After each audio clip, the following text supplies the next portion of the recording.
Okay, y'all, I guess I would be remiss if I didn't comment on this story. Um, and the original story is in the Wall Street Journal, but it's behind a paywall. I'm not going to give the Lugan Press a dime, so I'm going here to this. Ah, ah. Yeah, I know, but just what I got to do to cover this story. So the Jeffrey Epstein story won't die. Did Jeffrey Epstein himself truly die? Did he truly kill himself? That's the first question. The ancillary question: is he even dead? Is sort of something that is also worth speculating about. But the most important thing is, the most important question is, did he kill himself in prison? And the answer to that is a resounding no. But anyway, the story of Epstein won't die, and the Wall Street Journal came into possession of certain new documents. There'd been things that people had been that we the great unwashed public had been allowed to know about before. There was the flight logs, although I think there's been some people who say that some of the flight logs are being held back, or some of them are redacted, which I don't doubt. Then there was the information in Epstein's black book, the names and addresses and phone numbers that he had in his black book, which included politicians, pop stars, Hollywood personalities. They all seem to know him. Just like Ricky Gervais said at the Golden Globes, he was your friend. He's not my friend. To the assembled Hollywood people that he was addressing. So now this new, I'll just read from this article at Fox. Jeffrey Epstein's newly revealed private calendar showed scheduled meetings with the current CIA director, a college president, and attorney who served in the Obama administration, according to a report published Sunday. All right, the new documents, which belong to the rich convicted pedophile and were obtained by the Wall Street Journal. Great question to ask is, how did the Wall Street Journal come into possession of this? Who gave it to them? That's not being revealed by anyone right now. But the information that's in these documents shows planned meetings with a slew of prominent individuals, including now CIA Director William Burns. Oh, goody, the CIA again, into some naughty business. Bard College President Leon Botstein. Sorry, just had to read that name twice there. Obama White House counsel Catherine Rumler, and Professor Noam Chomsky. Chomsky? Say it ain't so. Not the great linguist and critic of American foreign policy, a man of such integrity, Noam Chomsky. He was cozy with Jeffrey Epstein, the notorious peddler of underage girls. All the scheduled meetings were slated to take place after Epstein was jailed in 2008 on charges of solicitation, including soliciting a minor. You know, of course, I'm not going to rehash all of this, but I'm sure you must know he got a slap on the wrist. He got a ridiculously easy sentence. He basically just had to spend the days at a spend the nights, at a minimum security prison. For the days he could go out and gallivant around and do whatever. Wall Street Journal could not prove each scheduled meeting actually took place, and the documents did not reveal the purpose for the meetings. Okay. A spokesperson for Burns, who has taken the CIA's helm since 2021 under the Biden administration, said the nation's chief met with Epstein a decade ago when he was trying to leave the government. When Burns was trying to leave the government, he'd been in some other governmental role. Director Burns recalls he can't speak for himself. He has to have somebody. He has to have a spokeswoman, a CIA spokeswoman. Imagine having that job. How do you sleep at night? Anyway, how do you sleep at night being in the CIA in any capacity? Director Burns recalls being introduced by a mutual friend in Washington, D.C., and then met with him once briefly in New York City. Yeah, just for 5 minutes or so. You know, it was no big deal. It was a brief meeting. They're trying to minimize everything. About a decade ago, as the director was preparing to leave government service, CIA spokeswoman said. The director did not know anything about him other than that he was introduced as an expert in the financial services sector and offered general advice and then transitioned to the private sector. Okay. This happened, when was it, 10 years ago? A decade ago, so 2013. I knew who Jeffrey Epstein was in 2013. He was a notorious character even in 2013. I remember reading the articles about him and reading, I think that article by was it in Variety?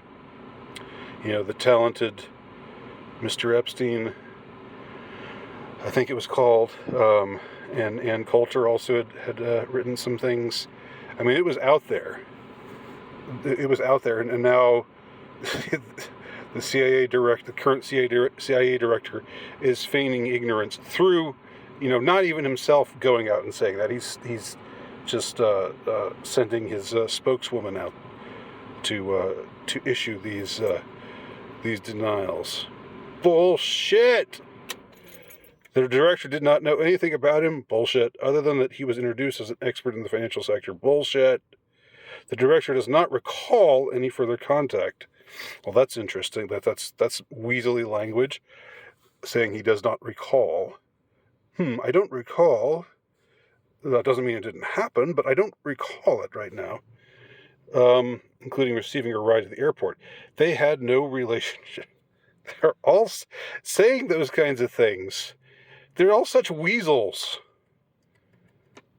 All these people are just such weaselly little rats. Rumler,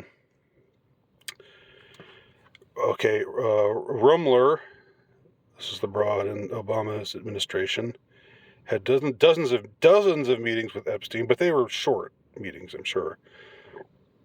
Following her work for the Obama administration before taking the reins as Goldman Sachs' top lawyer in 2020, well after his arrest in 2008, well after he was a notorious figure, charged with heinous crimes against children. The documents show Epstein was planning on Rumler joining him for a trip to Paris in 2015 and a visit to his private island in the Caribbean in 2017. Ooh la la. Yes. The famous island. What was it called? The Lolita Express takes you to Pedophile Island. A Goldman Sachs rep told the outlet that Rumler had a working relationship with Epstein, but did not travel with Epstein. The spokesperson said Epstein introduced Rumler to potential legal clients such as Bill Gates. Epstein's saying, well, I'd like you to meet my friend Bill Gates. You might have heard of him. Oh, hi, Mr. Gates. Thank you for facilitating this meeting, Mr. Epstein. I mean, there's no denying Jeffrey Epstein was a player within the system years and years after his initial arrest. Years and years after it was known, who he was, what he did, etc. And it's all of the contacts that are coming out. These are new names. That's what's important about this story. All right, blah, blah, blah, blah. I regret ever knowing Jeffrey Epstein, Rumler said. Sounds like she's weeping and dabbing at her eyes as she says that.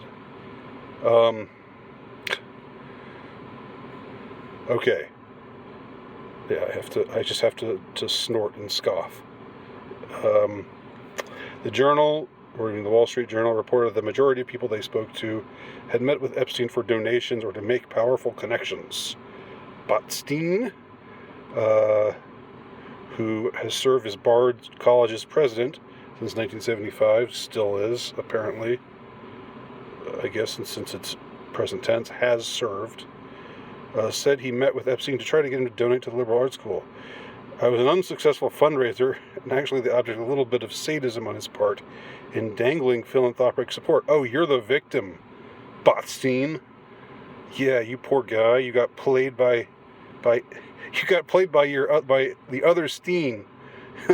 Epstein played you, Botstein. He was such a sadist. Feel sorry for me. That was my relationship with him. God, these passive aggressive denials or trying to claim that they were victimized in some way by him. Said he visited in 2012 and thanked him for unsolicited donations.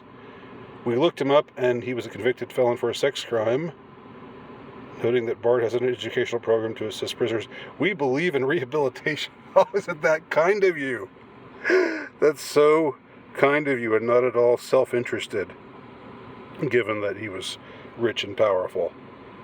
Yes, we believe in rehabilitation for people who are going to give us a lot of money.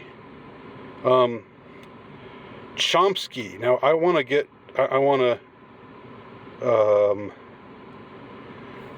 cover Chomsky exclusively, because there's an article over here.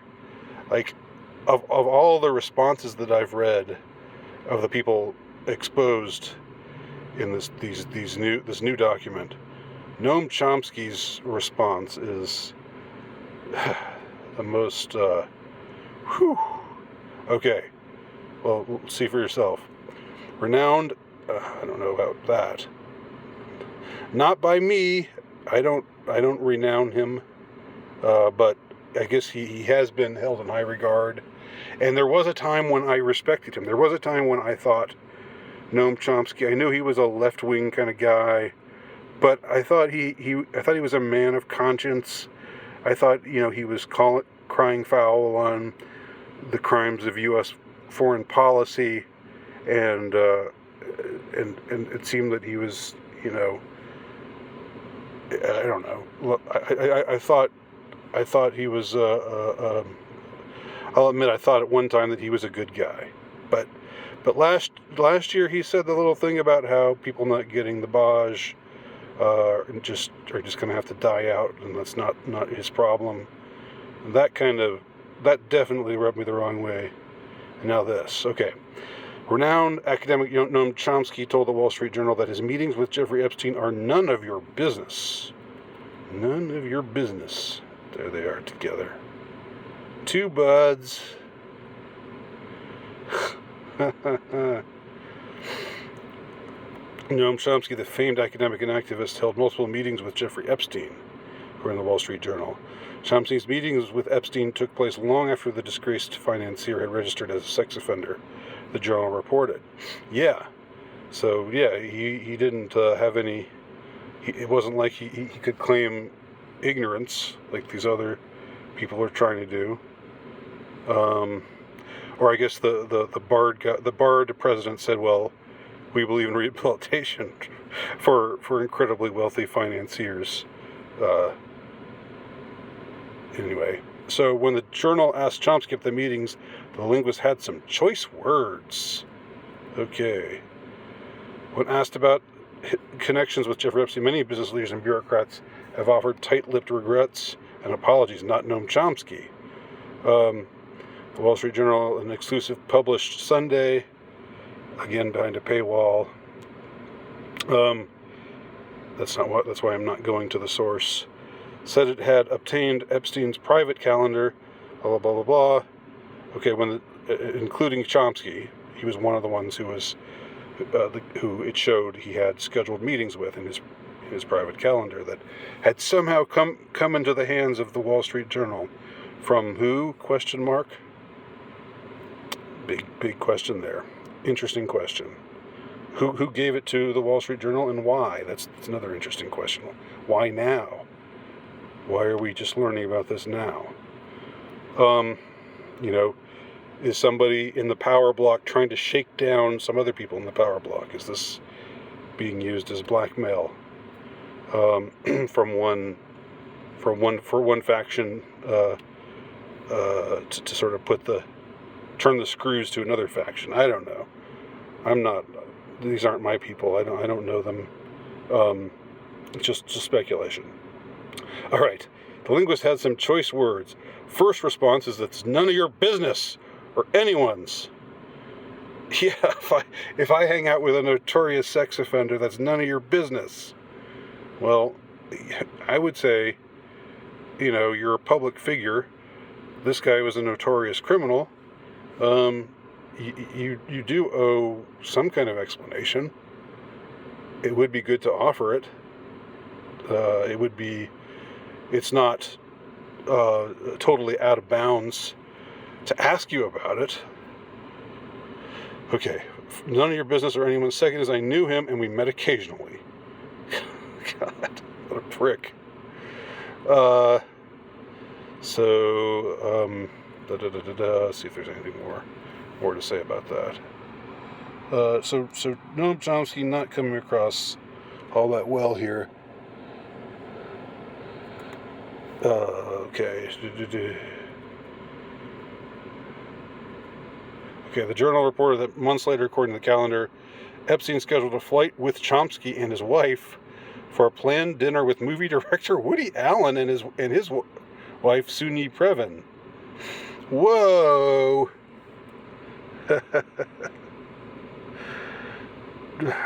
Talk about a party. Chomsky, Epstein, and Woody Allen hanging out together. Lock up your daughters. Don't worry about your wives, but lock up your daughters. If there was, so he goes on in this vein. If there was a flight, which I doubt, it would have been from Boston to New York. 30 minutes, Chomsky told the Journal. Yes, so what? So I got on a plane for 30 minutes. But I'm not saying that it even happened. But if it did, it was just 30 minutes from Boston to New York. I'm unaware of the principle that requires that I inform you about an evening spent with a great artist. Oh my gosh. All right. And then he goes on to say this guy just won't stop. He won't hush up. He won't quit with his motor mouth. 94 years old, most men that age are not quite this talkative, or he's evincing a lot of defensiveness here, is what I'm saying. What was known about Jeffrey Epstein was that he had been convicted of a crime and had served the sentence. According to U.S. laws and norms, that yields a clean slate. Oh, does it? Does it really? I mean, does that, okay, if somebody commits a terrible crime and then goes to prison and then gets out of prison, does he stop having committed a terrible crime? That I understand how people can be reformed and all of that, and we're not defined by how we behaved at our worst. I get all of that, but all of this kind of like, well, this sort of well, we believe in rehabilitation, or he has a clean slate now, so I can hang out with him and go visit Woody Allen, who also has noted proclivities that match those of Jeffrey Epstein, which makes me wonder about Noam Chomsky's possible proclivities too. Anyway, those are my thoughts on this latest Epstein revelation. Let me know your thoughts in the comments below.